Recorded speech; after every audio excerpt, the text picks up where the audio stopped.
everyone, and welcome to the Coalition. My name is Dana, and we are here with Mr. Danny Martinez, and we're going to talk about a little Peacemaker. Martinez.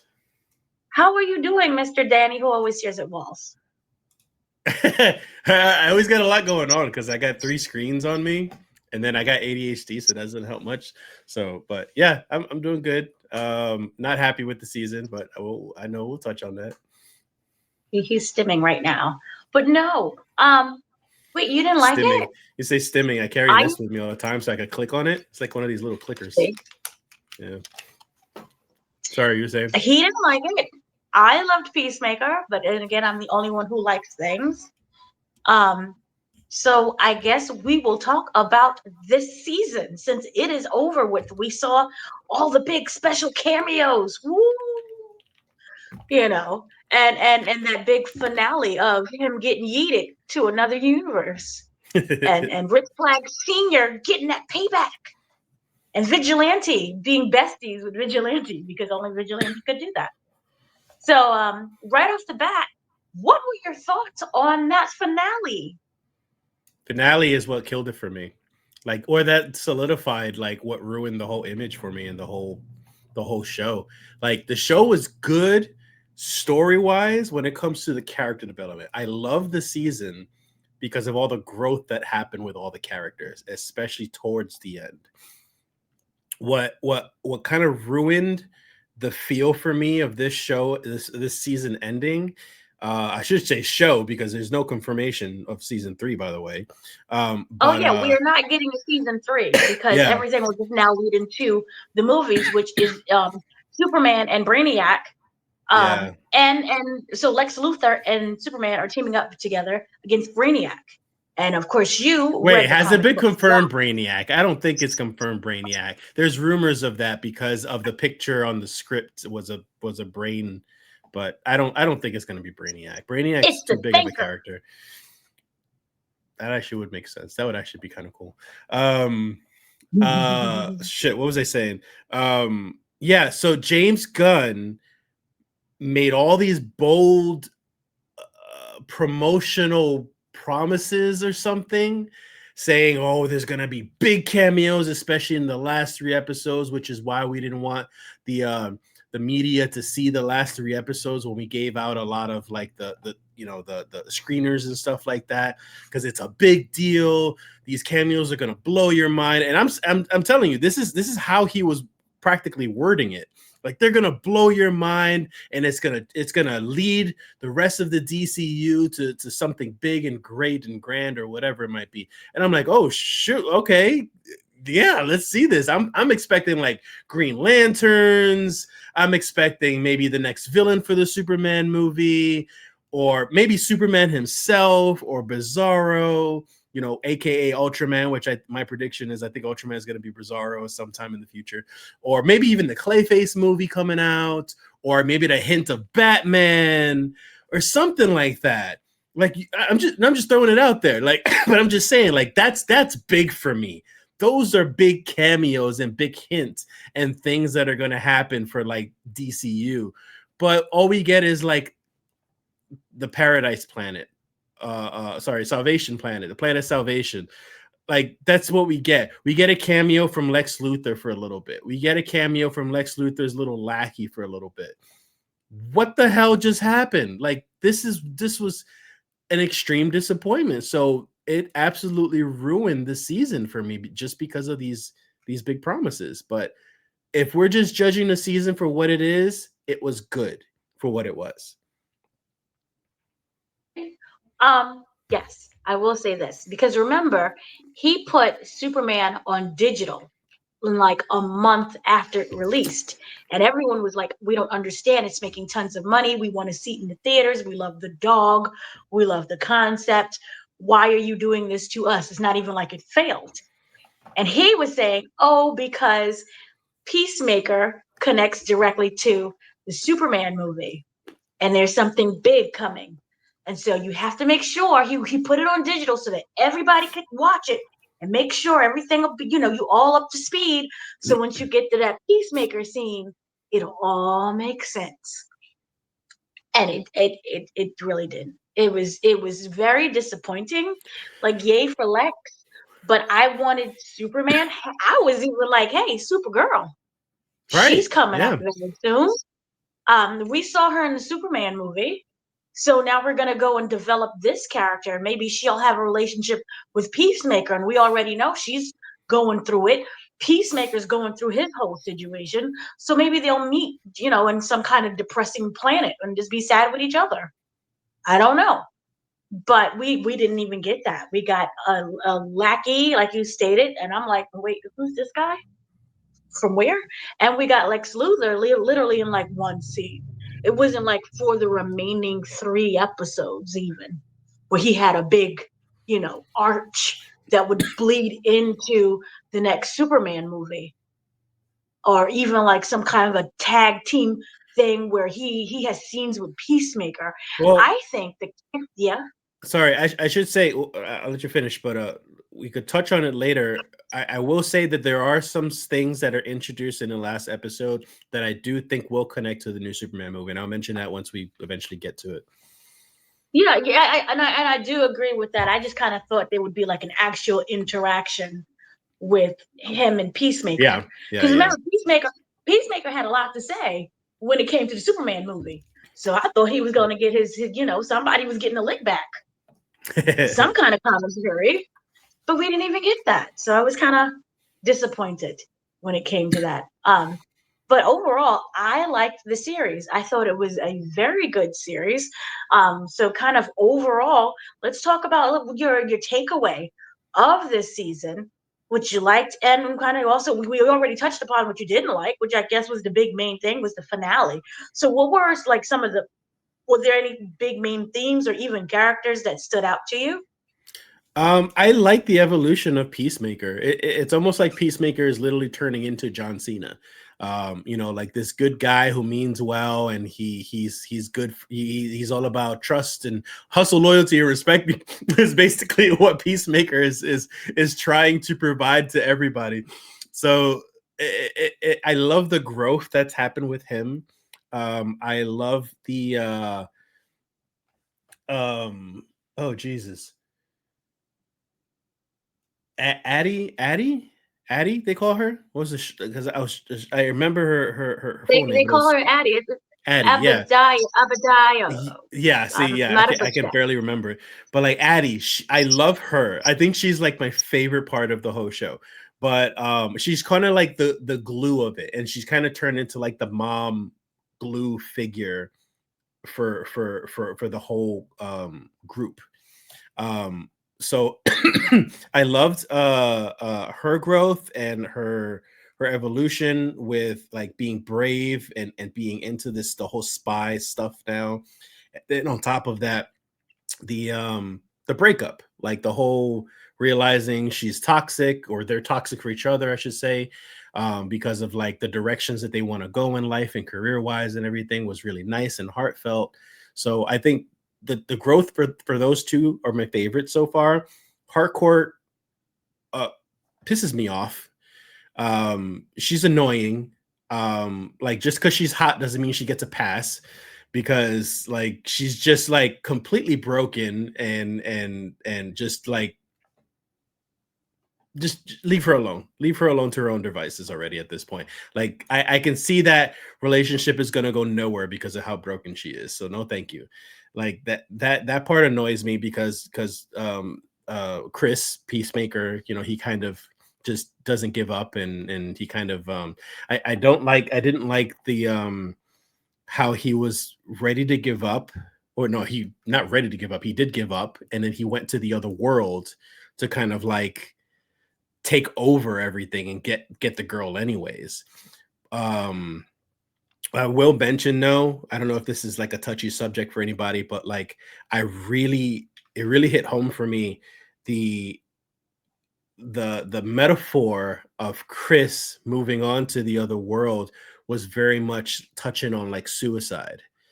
It was like he was on his last string and everything was falling apart for him and he was just fed up and he couldn't live his life anymore, so he went on to another life. and he even had a freaking goodbye note and everything like that, which was like, oh, this is nice. I like the way they did this. Sorry, one of many No, things. I completely agree, because why would Vigilante cry so hard? He was inconsolable. He didn't cry. It He said he wasn't. didn't cry. He didn't cry. He said he Addie was cried. crying. Addie was Addie was crying. crying. Yeah. So No, I'm Addie, kidding. No, remember, you don't remember the scene with Addie? Addie and what's his name were in the room together. And she was like, right. you were crying. He was like, I wasn't crying. What are you talking about? I don't cry. I wasn't crying. You were crying. You were the one crying.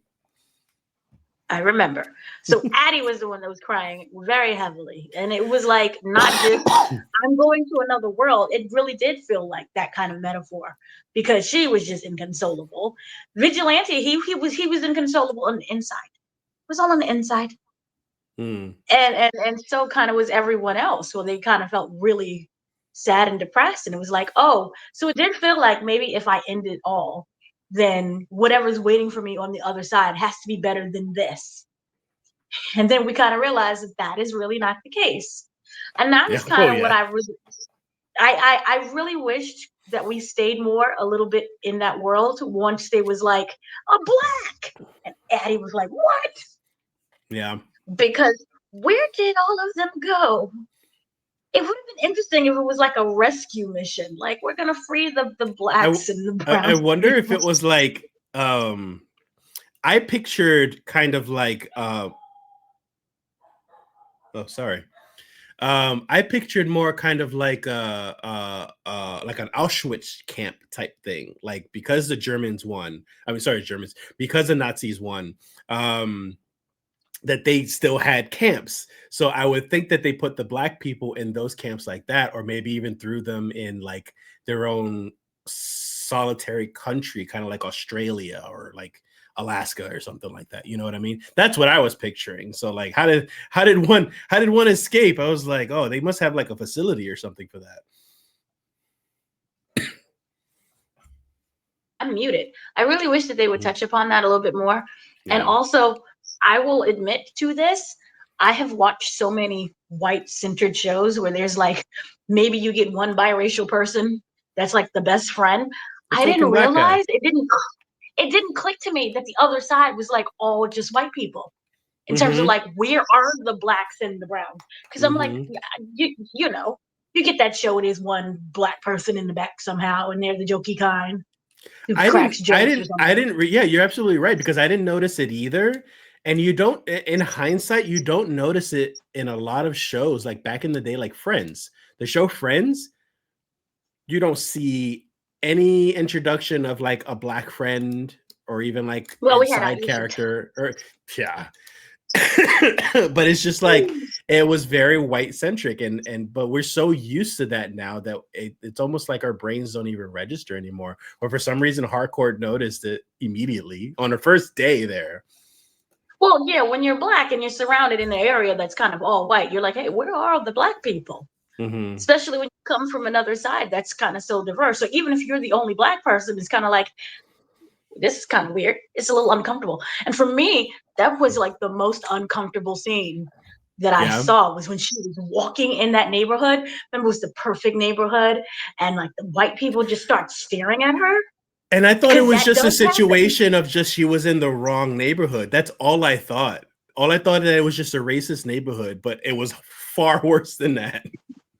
They started chasing her with black. It was just insane. And then, of course, she jumped into the water, which I thought was metaphoric.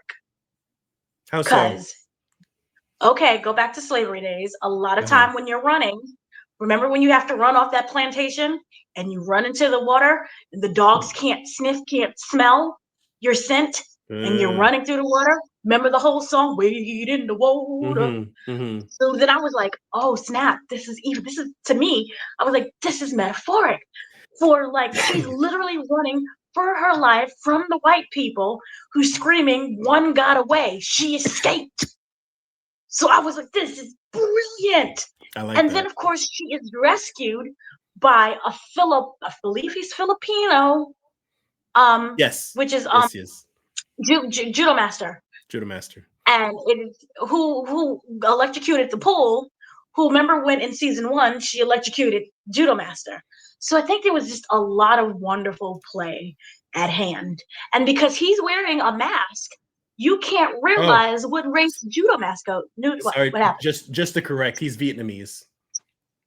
Oh, he's Vietnamese. I'm Yeah. sorry. But still, he's a person of color. Mm-hmm.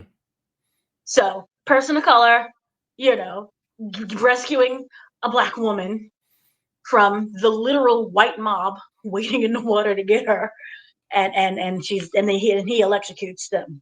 So I thought that was brilliant. But yeah, I would have liked to have stayed in that world a little bit more, kind of like Yeah. turn it into a rescue mission. And so then we have to talk about the family on the other side. He got his brother back. Mm. He got his father back. He lost his brother. He lost his father. And then you had that big scene. He even killed himself, which again, metaphoric as to what you were saying, kind of like the suicide. He's killing off that other part of him so that he can go to the other side and live as that person. Mm-hmm. So everyone's now dead, which we realized that the father really wasn't into like the Nazi stuff. His heart wasn't really in there. He was just He trying just to went on. live as best he can with the circumstances. Right, and he gave that wonderful speech, which I kind of like. I wanted to know what happened if he went full Nazi, but he never went full Nazi. He was like half Mm-hmm. Nazi. But the son was like, um, yeah. So what did you think about that scene when they're trying to kill the brother? Because remember everybody's just stabbing him, and he Mm-hmm. starts screaming, "Stop!" And then he realizes it's me, that he's the problem, Mm-hmm. and everyone that he loves dies because of him. And that's when we had that emotional breakdown. And I thought that was the best acting that we got from John Cena, because it wasn't Mm-hmm. just like, it wasn't like he could have easily played it where he's screaming, but it felt more like an internal breakdown. So, what were your thoughts? Yeah, that absolutely accurate. That's exactly how I felt about it. I was just, as soon as that scream stop happened, I was like, that's it. That's the moment right there where he's broken.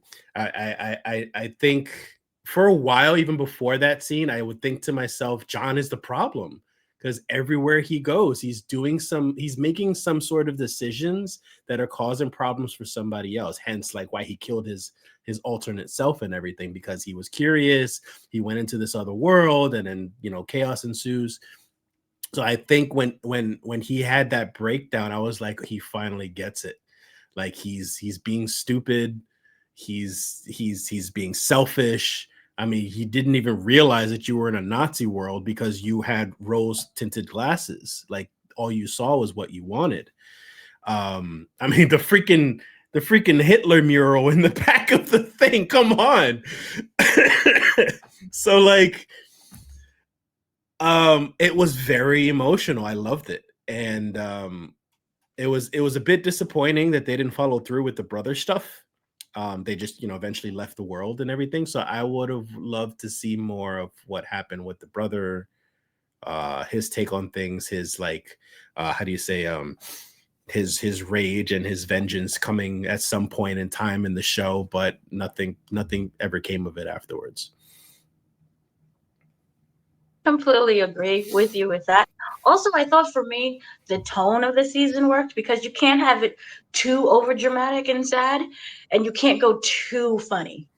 We've Yeah. seen what happens when you go too funny. Like think of Thor Taika Ragnarok, Waititi. Yep. Taika Waititi, and then they banished that man to the Netherlands. Um, but I like Velasco wins. But the point is, I thought they did a really great job because you did have people like Vigilante who seemed to be stuck in a kind of a teenage kind of mindset with the whole mom and the whole Mhm. thing that was going on with him. Then you had the seriousness, like you said, Addie being basically a mother, but her going through her own stuff as well, where Mhm. she realizes that she's the problem. Because what was so wrong with what the girlfriend wanted? And that's what you promised her. So I thought that was a really great kind of addition. And then you have Hardcore, who is stuck. Now tell me if I'm wrong, but it kind of felt Hardcore was still stuck in that mentality because we had from the very beginning. The whole Mm-hmm. thing was that they expected from season 2, after the events of season 1, they thought they were going to all be heroes and worshipped and welcome. And that was one of the big things when Chris walked over to the other side, where they was like, Peacemaker, woo! Right? He was celebrated. So he didn't understand why. It was a different reason, but he was still celebrated.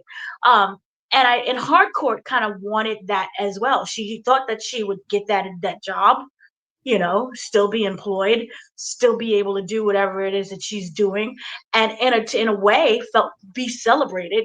When, but maybe not in the street. But I don't know if she really wanted to be like, you stop her every 2 seconds in the street and be like, "Can I get a picture?"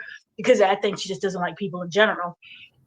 But but she did thought that at least the government would appreciate her, and for both of these characters that didn't happen. So my question, I'm starting to wonder, I feel that maybe they're not good for each other because they're too much of the same, and that could create more of a toxic mentality. Because every time that Chris tried to get with Hardcore said no, and that was also one of the reasons why he went to the other side, because he couldn't get her as well.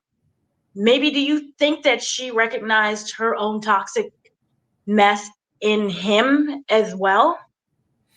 No, I feel like it's just more of that she's extremely toxic, or not toxic, but she has so much trauma that she feels like she can't be fixed versus Chris, who's trying his best to fix himself. I think there's a contrast between the both of them. And then Chris is trying to save her because he feels like he's, kind of doing it for himself. I think I think that the biggest thing that makes it difficult for her was simply just he killed her, I guess, love, you could say, because she never really established like how much they really loved each other. Her and Rick Flag Jr. Um, so obviously you don't want to fall in love with the murderer of your best friend slash lover, but she's trying to fight it pretty much. I think that's the only thing I gather from that, really. This is where I was slightly confused. Wasn't it Hardcore number 2 who was in love, who had the relationship with Rick Flag Jr.? In the other world, yes, they still had a relationship together. At least I think But so. in the original world, she didn't have a relationship with Junior. She did. It was established. Oh, okay. It See, was I it got a was little. it during the meetup when they met up in the park, and she could like turned him in. He says, is the this, don't take this word for word or what he said, I can't remember, but he said, is the only reason why you hate me, or the reason why you can't be with me, is because I killed your boyfriend, like essentially is what he said. So and I think she said yes, or maybe she didn't answer. She answers at some point, but I don't think it was that same moment. But in general, it's established like she resents him for the murder of Rick Flag regardless. um what I don't like, by the way, speaking of Harcourt, is that her attitude, her character has not changed. It's been like this moody, bitchy, like dangerous, like short fuse type character since season 1 and 2. But for some really strange reason, it was extremely jarring to see Harcourt and Chris out in a night of a town on the last episode, and they're all like buddies. They're all like lovey-dovey. They're all like really happy, like they've known each other for decades, and like they're the bestest of friends. Um, and they weren't even drinking yet, because eventually they start taking shots, and yeah, they get a little drunk, and emotions start happening and whatever. But like even before that, like they were really like buddies in the diner, and then they go to the concert, and then they start dancing and they start having fun, and that's when they kiss. And I guess that's when the feelings start happening for each other. And I get that that was meant to establish like when was the point that they started developing feelings. But it's just the fact that they establish her as this type of character, and now all of a sudden she's this type of character just to make the story convenient. It felt really forced, and I really didn't like that. Still muted. Still muted. Okay. So what happened was I realized I confused the two worlds. So in our world with Chris, remember he had a thing for her, and they had like shared a night that they no longer talk about. It was a kiss, and then they just don't talk about what happened afterwards with that. Because he was like, "Did you feel anything?" And I always thought that she did feel something, but she was afraid to kind of move forward with that relationship because one, it could ruin the friendship, and then she's also stuck in her own brokenness on top of that. So that's what I felt with that as well. And then, as you did say, she did have the relationship with Rick Flags Jr. So also killed that. I was because in the other world he was married to Hardcore. So I'm old. Okay. So so there's too many of those emotions and feelings, and I don't think that we get that kind of insight with her because she isn't someone who talks. She just shuts down, and that's when she goes and starts drinking and starts fighting men. It's never women, which is always interesting. And I kind of wonder is like, does she want to be beaten up by a man because of some kind of guilt maybe that she has? Or she's a masochist. I don't know, but she's probably a masochist. Like she just wants to be beat up. I find it interesting. It's never women, really. It's never really the women that she's like punching out. So but for me, I kind of like the fact that she never changed because some people never change, and I think that makes it more authentic. You have people within the show that did change and come through their own realization. Hardcore never really had that, and I don't know if this would have been a trope, at the end where everyone's all like too happy because something is going to happen later on that's going to break that up, and then we do end up having something later on that completely breaks that up. So, or it could have just been the fact that we're happy that we've got Chris back. He came back to us from the other side. So maybe let's just live in that moment and be happy. So I kind of feel like it fell into those two reasons. Like it's a trope, but also we did go to rescue him, and it was successful along the way. So yeah, I kind of viewed it that way. My thing, also I wanted to mention, what were your thoughts on Vigilante? He's a character who never changed, and he met himself, who is basically the same. With drug money. Yeah, right. It's blood money. I have very mixed feelings about Vigilante. I think his character's funny. I think his character is completely useless for the story and for the show, but I still find him funny and entertaining. I just don't find him useful. I think he's really he's Deadpool. He's a ripoff of Deadpool. He very much is. He is extremely Deadpool.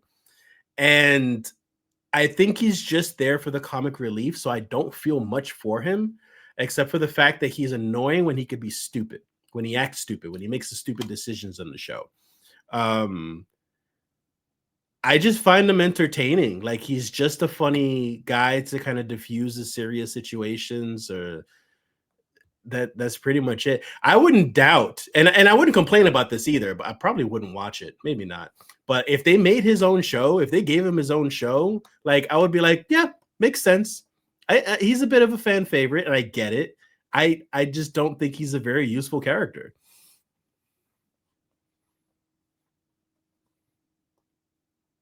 He's fun and funny. Sure. And John is his best friend. Chris is his best friend, and he's also warming up to Economos. He took his pants off and kissed him on the forehead. Make sure he was okay. So, he's like still like, no, I don't. So you like neither one of them, and then they gave us double. So, jeez, and I do appreciate a bit of everybody got a little bit of growth at the end of the show. Even him, and his growth was he stopped just focusing on being obsessed with John, and now he's obsessed with the entire group. Like now he loves everybody. Like he's not in just competition with everyone for John's affections. I mean, not John, Chris's love and affection. he wants to be friends with everybody now. They kind of grew on him.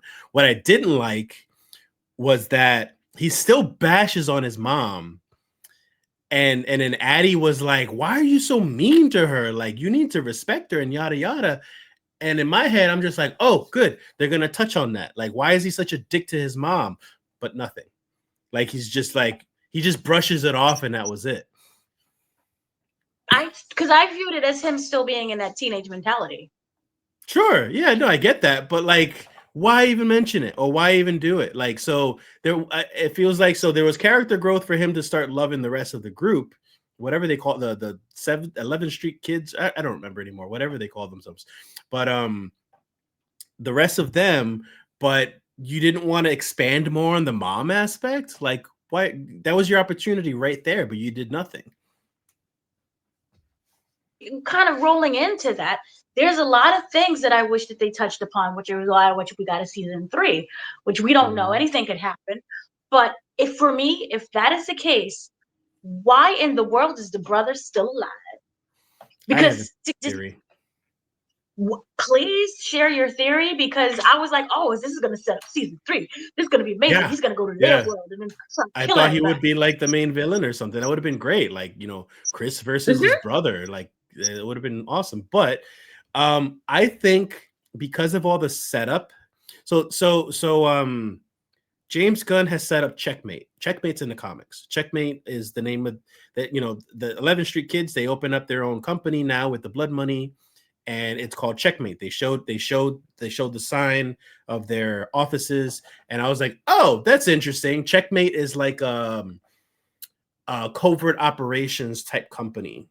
And I guess they're the ones doing it. Like, granted, the characters in the show doesn't match the characters that run Checkmate in the comics, but still, Checkmate is there. And then they've established Salvation World. In Salvation World, in the comics, it's villains, only villains that get thrown into this planet. So I think the twist or the change is that metahumans in general, villains, good or bad guys, I think they're going to be imprisoned in this planet. And I think what leads to Superman, or Man of Tomorrow is what they're calling it, is that I think Superman and Lex are going to get thrown into this planet, and that's why they're going to be working together and try to escape and save whoever's in the movie. And I think they're going to involve Peacemaker because he's stuck on that planet now. So he might, at the very least, make a cameo in Man of Tomorrow. And I think they're also going to involve his brother at some point. So I think it's all just going to connect for either future shows or future movies. Also, because this is a separate planet, I think this is a perfect opportunity to connect it to the Green Lantern show, because the Green Lanterns don't just police Earth, but they police other planets. So if they find out later on Planet Salvation, they can investigate this planet and you can involve them on the show too.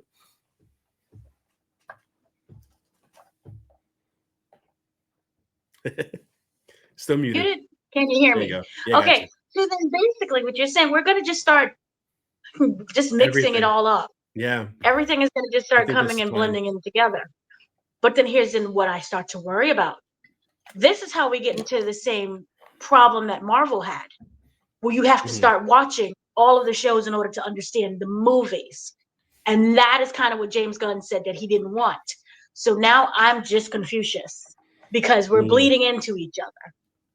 And then you brought in Green Lanterns, which doesn't come out this year. I believe it's supposed to come out next year. And we only had that one picture. We got nothing. Comic-Con could have been so much better. But anyway, I'm just saying, like, DC Studio, like, I think y'all know it was Sony that canceled. But the point is, we could add something. Maybe give us 2 pictures. Yeah, my biggest worry is that we have to start watching all of the shows to understand the movies, because he was saying, even when you looked at with Superman, you're like, okay, I'm gonna go watch Superman, but then it's like, no, they put it on digital just so that you can understand Peacemaker. And remember, they mentioned the Rift Well, and putting everything back together again. to be fair, the Okay. Rift stuff was a very quick reference. So even if you didn't see Superman, which involved a tear in reality, the whole Rift stuff, if you didn't see it, you would still be able to understand the Rift stuff in the show because they kind of just said the whole Metropolis incident in passing, and that was it. So it's not like you had to watch it for that. And then on top of that, when it comes to I forgot where I was going with this. Connecting. Barovia or Barovia, but whatever that other country is. Bulgaria, Bavovia. I know what you're talking about. Yeah. So that other country was a main focus in Creature Commandos.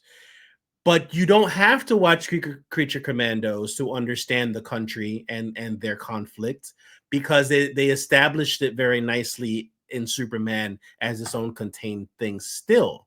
So it's like he's connecting these strings, but you don't have to watch it. It's just a nice Easter egg to see how it's all connected in a one cohesive world. When it comes to Marvel was doing the same thing at first, but eventually it became like, oh, why is Thor missing an eye? Oh, you probably would have had to watch Thor Ragnarok to understand that.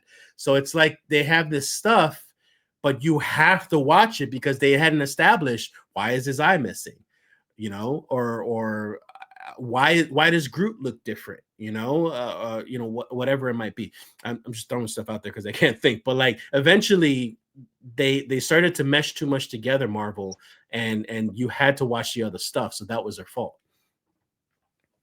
And they're still doing that, because if you saw the trailers of Vision Quest, you would realize that you have to watch WandaVision and then watch Agatha, and then you understand what happened to Vision Quest. It's the whole, I guess, because they're going to involve the other son. Yeah. Oh yeah, that's right. You didn't see it, but yes, for those who did see it, we get Tom. We get a little Tommy. We're going to get Wiccan. I mean, not Wiccan. Quicksilver. Putting a Quicksilver. And not to what was his name? go. Speed, not to go like crazy over it, but everybody's going through it.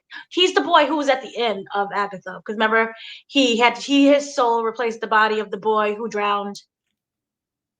Wiccan was, yes. Wiccan, yeah. So Wiccan, yes. And Wiccan was Tommy. The one from Agatha, yes. Yes. Okay, just make it. It's a lot. You see what I mean? Well, I have to like start asking and remember, and it's like. And then the show doesn't come out until next year, and then I'm like, okay, I'll have to do homework again. And then imagine whenever they do a future movie, or let's say they do the new Avengers movie, all of a sudden you see Wiccan and Speed, and people are gonna watch and be like, who are these kids? I don't know who they are. Where did they come from? When did they establish them as characters? Oh, you had to watch 3 other shows to understand who these kids were. And not just that, also, but who are their parents? I don't understand. So then you got to go and watch the movies and understand what Scarlet Witch was going through. You got to watch Multiverse of Madness. Why did they change Vision's color? Wasn't he originally red?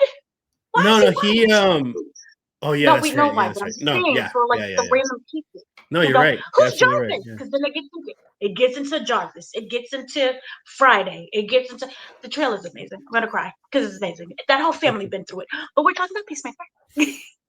So I wanted to know, what did you feel about this show? Touched on a very heavy subject, and it finally recognized the people who are discriminated against the most and who feel the most invisible, and that would be bird blindness. How did you feel about them elevating bird blindness? Bird blindness? What? Tim Meadows, his bird blindness. The eagle, the duck. Did they touch on that? I don't know what that was. Yes, it was a whole arc. That was what Tim Meadows was there. He's blind against birds? I don't get that. He has bird blindness. He can't recognize, but it was an entire arc. I did not. Is that when they had that eagle hunter? That's when they had the eagle, and he was like, it was a duck.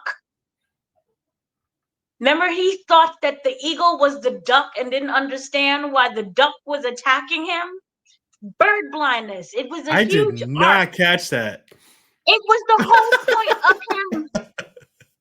I didn't He catch has that at bird all. blindness. He said it was a very serious condition. He felt that they was making fun of him on purpose.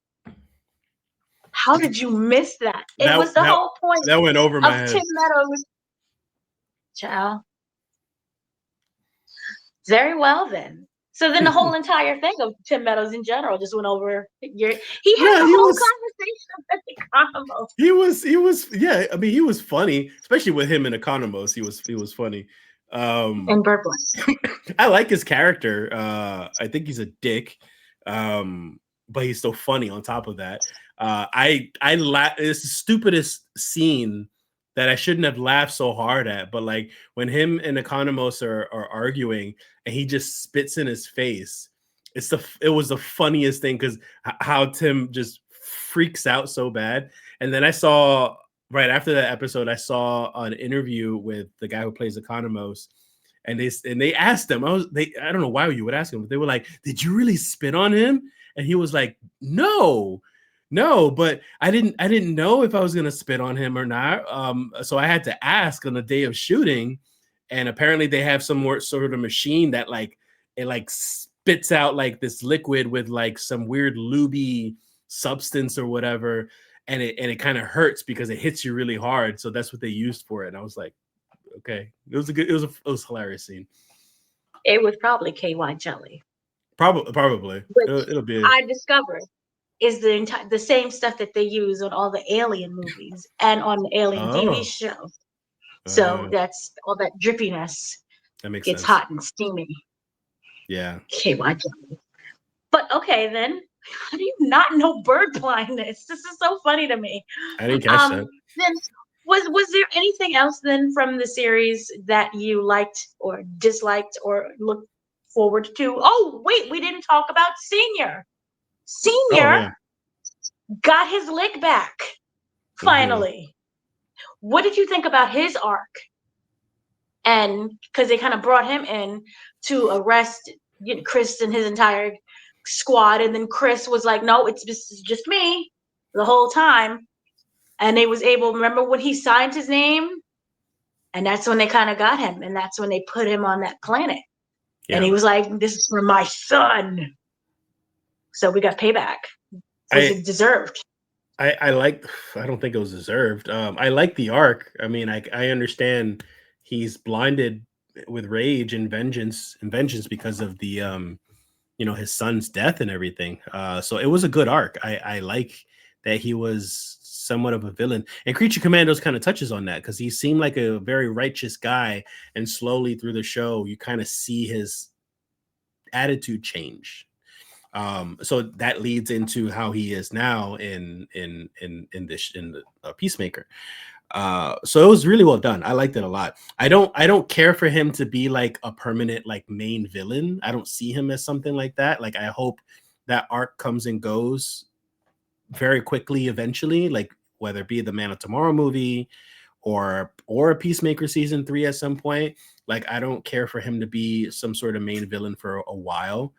But I liked it. It was very well done. And yeah, Chris doesn't deserve it. Like he was trying to redeem himself, and I think he kind of does. But Rick Flag just didn't see it that way, and that's makes sense. Yeah, it's a weird line that kind of leads. Oh, I muted. There you Okay, go. so it is that weird line that bleeds into everything. Where basically it, if you go back to Peacemaker, not Peacemaker, Suicide Squad. Suicide Squad. Um, Chris was trying to do something that was a direct order that was kind of dangerous, from how I remember it, and it was Rick Flag Jr. who was trying to stop him and make him like this is wrong and trying to be the voice of like righteous and consciousness to him. And so you can view it as he killed the good guy. Because remember, he was a villain the entire time during the Yeah. Suicide Squad. And Right. so because Rick Flag Jr., I mean Senior never had that kind of interaction with him, he killed not only you could figure out he killed his son, but the villain won in a way when he killed Junior. Mm-hmm. So in a way, I can view it as if you just look at Peacemaker.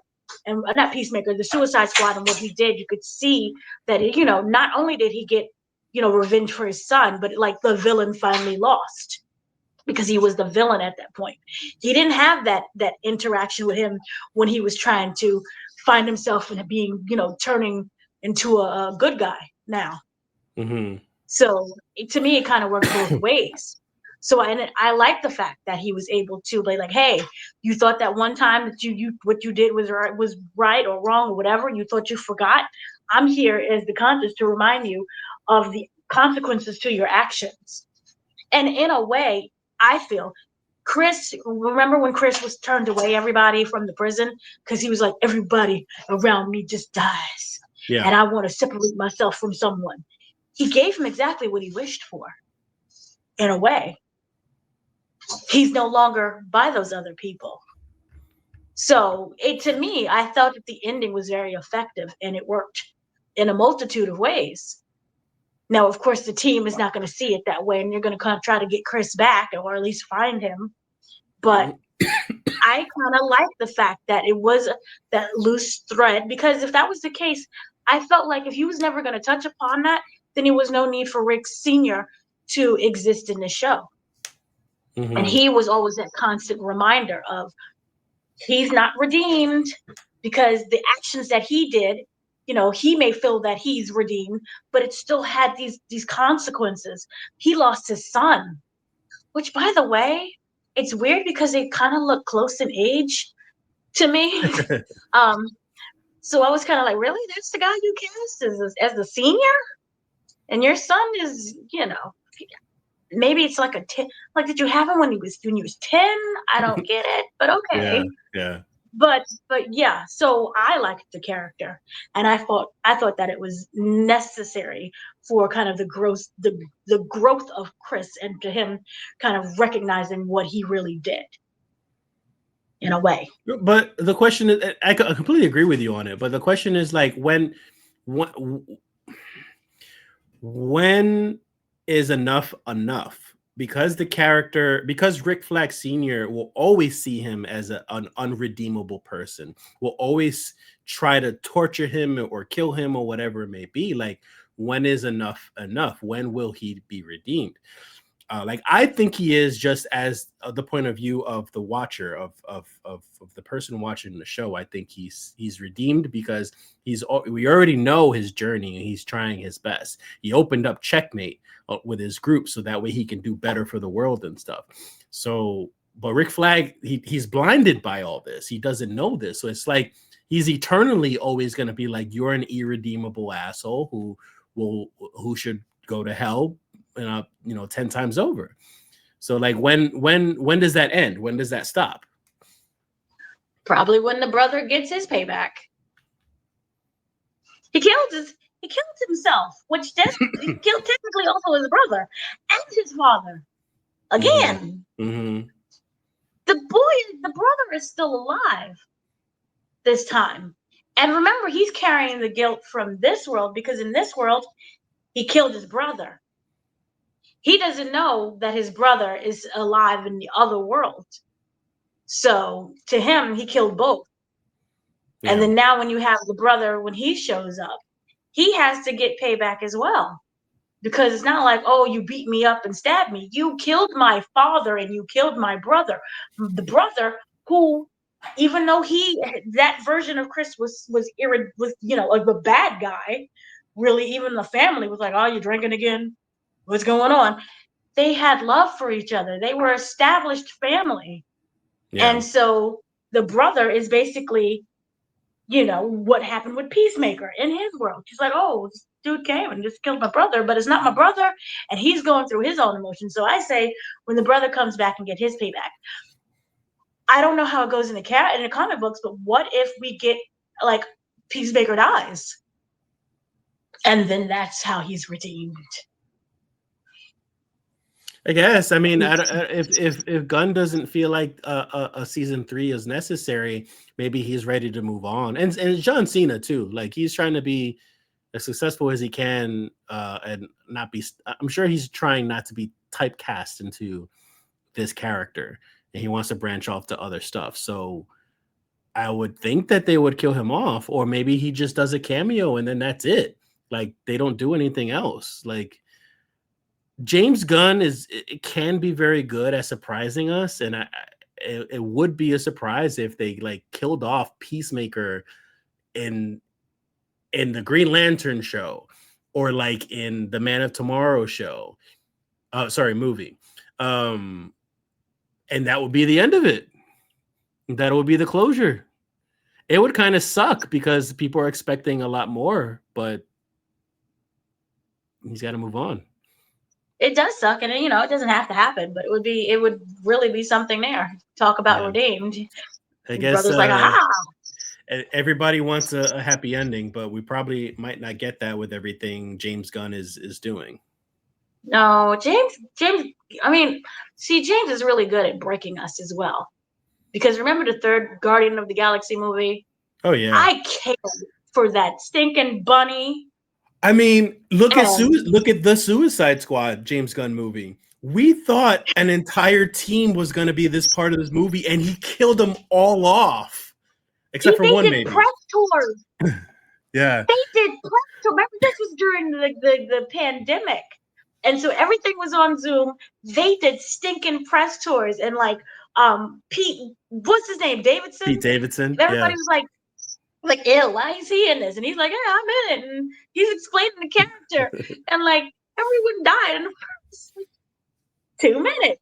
The first, big action thing. And you're like, oh, wow.